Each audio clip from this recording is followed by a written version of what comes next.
ko waxee rek actualité boo xamante ni jamono ji moo def buzz à travers le Sénégal. mooy affaire Iba Thiam ngay dégg partout ak sur toutes les plateformes. que ce soit au Sénégal que ce soit en Europe que ce soit aux États-Unis même les Sénégalais qui sont là-bas sont intéressés par l'information. Oui. parce que man arrivé à un certain moment je me dis que mais xaw ma woon ni que la diaspora nii la ñuy suivre information. Oui. mais benn côté aussi j'ai compris parce que coronavirus nekkul Sénégal kese. coronavirus mi ngi ci àdduna bi yëpp. tey soo xoolee confinement je crois que dëkk yëpp def confinement ñëpp a ngi toog. donc moo tax dañuy suivre actualité à travers les réseaux sociaux. tey nag mu doon benn affaire boo xamante ni wax dëgg yàlla li ñuy njëkk a def maanaam mooy jaale famille Iba Thiam. Iba Thiam ndaxte bakkan moom ko ñàkk ak nu mu mënta demee ci anam bu mu ko mënta ñàkkee.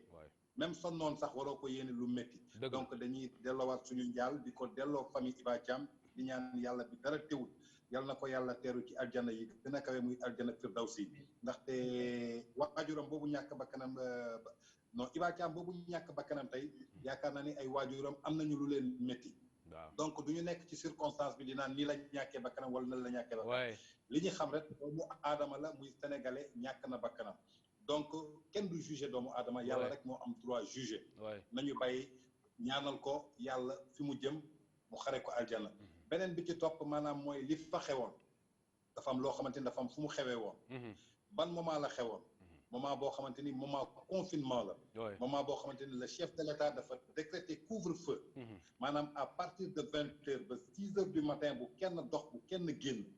ñu tëj boîte de nuit tëj restaurant yi tëj lépp ba nga xamante ni homme de tenue yi ñoo nekk ci biti. su ngeen xoolee premier jour couvre-feu bi sénégalais yu bëri comprendre ñu woon couvre-feu ndaxte mosuñu ko gis. c'est vrai am na ñoo xamante ni ñu ngi doon dox ñenn ñi tardé ba ñu gis ci ay images yoo xamante ni ñëpp ko doon ñaawlu ba droit de l'homme sax jóg ci. ay doomu aadama ñu téye leen ci mbedd bi di leen care loo xamante ni gëj nañ ko gis depuis ci ñoom maam. ñëpp naqarlu ko ñu toog vendredi bii ñu génn ñu dégg ni que am na kat ñu nekkoon ci benn appartement meublé. di fa def soirée privée maanaam rassemblement bi ñuy tere. ba tey julli gisuma li ko gën a fort tey ci l'islam julli. li ko gën a fort ci l'islam. ñu tere rassemblement julli ci jumaa yi. ci jumaa yi am ay doomu aadama yoo xamante ni tey nee nañu ay sénégalais lañu ñu conscient ñoom ñu mën a tëju ci appartement di def soirée privée maanaam rassemblement am na foofu. ay foofu est-ce que xam nañu kan moo ko ci am kan moo ko ci amul est-ce que xam nañu kan moo génnoon ci mbedd bi jël ko fa. donc loolu tey. soo déggee ñi naan cas communautaire yu mel noonu moo ko indi. maanaam ay cas yoo xamante ni ñu xamul fu ñu koy jëlee. ñu tere ñëpp génn ñu dégg ci kat am na ay ñoo xamante ni ñu ngi dox guddi boobu ba am lu ñu fa doon jëfandikoo maanaam lu nekk ci loxo yoon jamono ji jaratul ñu ciy xuus. ndaxte bu njëkk dañu nekkoon ci investigation. def nañu suñuy investigation ba pare. jébbal nañ leen yoon procureur jël na décision. je crois que jamono ji ñu toll il faut faire confiance à la justice de notre pays. Et nous faisons confiance à la justice de notre pays et nous faisons confiance aussi à nos enquêteurs et nous faisons confiance aussi à notre chef de l'État Macky Sall qui avait décrété un gouvernement sobre et vertueux ne woon na kenn du protéger kenn amul doomu borom alal amul baadoola ñëpp a yem ci loi bi la loi est universelle. Dura lex lex nul n'est au-dessus de la loi. donc tey comme dossier bi egg na ci dossier yoon loxo yoon. la ca jotoon am yëpp wax nañ ko. ñañu war a def mandat de dépôt def nañ leen mandat de dépôt. ñañu war a bàyyi contrôle judiciaire bàyyi nañ leen contrôle judiciaire nañu toog ñu ubbi suñuy bët xool ba fu yoon di mujjee dossier boobu. mais kaala boo xamante ni tey Sénégal ñëpp a koy ñaawlu ñëpp a koy regretter. ndaxte c'est la deuxième fois comme ni ma ko waxee démb. Un homme averti en vaut deux. La première fois, c'était le cas de Mati Mbodj. ñi alerté avertir kenn waxu ci dara. mooy li may wax Sénégal dëkk ku maslaa la Sénégal da ngay nekk ci dëgg sax di ko wax. ñi naan kii dafa soxor. kii dafa mën toppatoo yëfu jaamul. alors que tu étais en train de protéger toute une peuple toute une population. tey ki ñàkk bakkanam ba muy génn buntu këram di dem waajuram suñu xamoon ni seen doom du dellu si amaana du fa teg du génn buntu kër googu mais xëy na liñ doon nëppal di ko nëbb. moo indi tey faatu kooku am kan mooy faatu suba dañu xam kan la. doomu kan la ci njabootu kan lay jógee. donc il faut qu'on réfléchisse sur ça et savoir que Sénégal la ñu nekk dëkku diine la dëkku l'islam la muy musulman di chrétien ñun ñëpp ci yam dañuy respecter suñuy diine am suñuy culture am suñuy valeur am suñuy aada. absolument nul n'est au-dessus de la loi. li may bañ a dégg mooy doomu borom alal lañu ce sont des fils à papa. bu ñu fàttee ni fils à papa yi tey su amee ñoo xamante ni dañu bon di def yu fi bon am na ay fils effectivement à papa yoo xam ne effectivement voilà am na ay Tange fils à papa yoo xam ne ñu def lu baax non may ma matin rek waay phase waay tey on peut donner des exemples parce que suñu waxee lu bon aussi nañu génnee ñu positif tey un Birane Ndour c'est le fils de Youssou Ndour fils à papa la mais kenn mosu ko dégg ci lu ñàkk fayda tey il est à la tête de la télévision de son papa mi ngi koy gérer di ko doxal di ci def la ca war tey un Papi Amar c'est un fils de Ahmed Amar tey mi ngi ci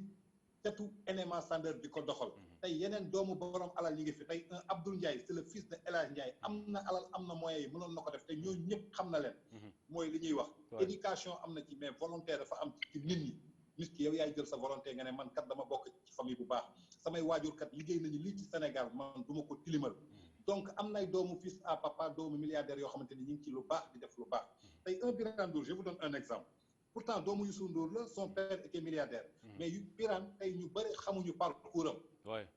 donte dañ ko gis rek ci tettu GFM mais papam daf ko yóbbu Europe mu dem jàngi ji nekk ci université yi di xooslu nekkul ci ay catégories yu mag bi TFM commencé génn ñiy jaay carte yi au niveau de l'Europe Birane la jël carte yi jox ko muy dugg ci biir parisien yi ci biir marché yi par benn di ko jaay mu dem forger ko ba nga xamante ni que kii war na mën a gérer entreprise mu indi ko muy gérer entreprise donc il faut que ñu référé wu aussi ci loolu donte am na ñeneen ñoo xamante ni xëy na yoon ju bon la ñu bëgg mais ñun ñiy def people je crois que avertiroon nañu Sénégalais yi du benn yoon du ñaari yoon du ñetti yoon mais laisser aller boobu ak masla bi tey moo indi lii comme ni mu leen ko waxee dossier bi tey mi ngi ci loxo yoon nañu bàyyi justice def liggéeyam ba pare ñu soog a xool nu ñu koy commenter mais combat la boo xamante ne tey képp kuy Sénégalais di fi yeewu am ci doom war nga jóg ñu xeex ci combat bi ndaxte sinébar baaxul ci réew tey mais Tange un pays doit se reposer waaw vas-y mais Tange comme ni nga ko waxee sànq ci doomu borom alal yi xëy na sa wax ji li tax mu gën a siiw gën a toll foofu noonu li ci doomu borom alal bokk moo tax comme ni ñu ko waxee moom lañ ci gën a ràññee ci coow li muy Dame Mar est-ce que du loolu aussi moo gën a yokk coow li déedéet loolu gënul yokk coow li parce que tey du mu Dame kese moo ciy doomu borom alal mais moo ci gën a siiw quoi laa wax moom moo ci gën a siiw non mais Dame rek gënuñu ci siiw parce que Dame tey Sénégal am na ñu bëri xamuñu ko à part photo Sénégal am na ñu bëri xamuñu Dame Amar à part photo man je crois que bi may def people c'était depuis 2010 et quand j'ai commencé di génne ay informations depuis jamonoy Face Dakar di wax comment ça s'était passé chaque fois ñuy démentir et que Dieu nous donne raison je crois que du tey je crois que tey suñu xoolee ni que relation Dame Amar ak kii soxnaam tey di Ndeye Soxna Ndour je crois que en 2012 Face Dakar moo njëkk a joxe information bi ñoom ñaar ñi ngi en couple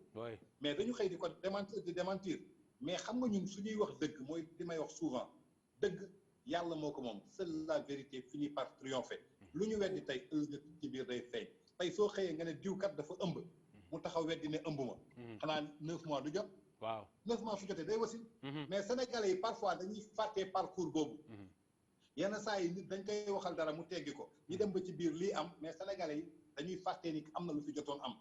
alors que ñun on a tous les archives donc doomu borom alal yi du Dame Amar kese ci nekkoon ndaxte immeuble boobu ñu nekkoon appartement meublé bi kii ko moom milliardaire la immeuble Garden Baba Diaw moo ko moom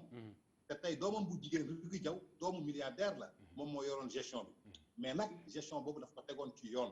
parce que ñun dañu def suñu enquête dem ba xooli ndax immeuble bi amoon nañu droit def ci ay appartement meublé ñu dem ba gis agence immobilière bi ñu ko confié donc mu nekkoon en règle yor ay papiers yor lépp pour nekk meublé tey Loutiba boobu ñu Loutiba boobu tey ñu jox liberté jox ko contrôle judiciaire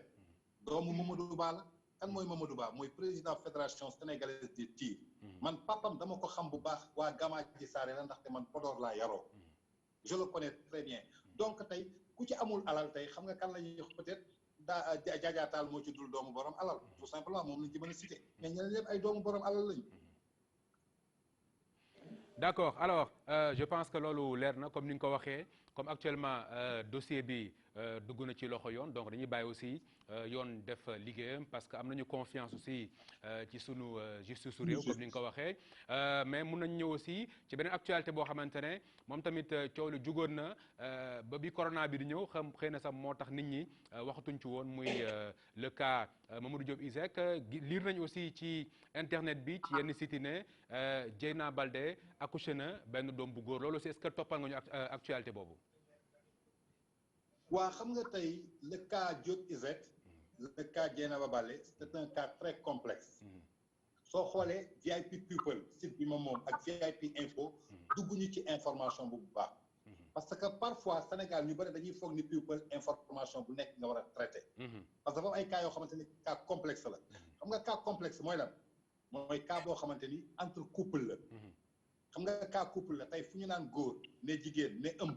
am na lu fa am tey parent Dieynaba Baldé boobu nga gis ñoom ñoo jëloon seen doom confier ko Diop Iseg dañ ko confier woon pour mu jàppale ko donc consentement amoon na ci diggante parent bi ak xale bi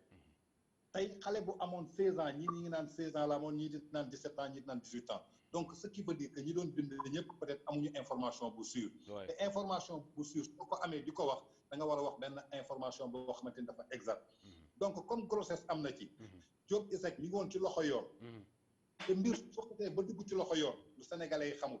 ci biir investigation maanaam ñi ngi xool preuve yi ñi ngi xool tant que si ñëw ñu PV tant que si ñëw ñu PV ba jox ko procureur ba jox ko juge nit amatul droit wax ci te ñu bëri ñi ngi ci doon wax ñii nee nañu am na doom Diop Iseg moo ko jur wala jur ko donc c'est un cas complexe entre Diop Iseg et Dieyna et ses parents parce que luñ ci mënte wax tey su dee moom moo jur doom ji ëllëg ak ci biir doom ji du nangu ko tilimal deru baayam tey Diop Iseg su takkoon Dieynaba Baldé ñoom ñaar couple la ñuy doon jëkkër ak jabar lañu dañuy défendre donc képp ku ci duggoon yaa ciy des donc benn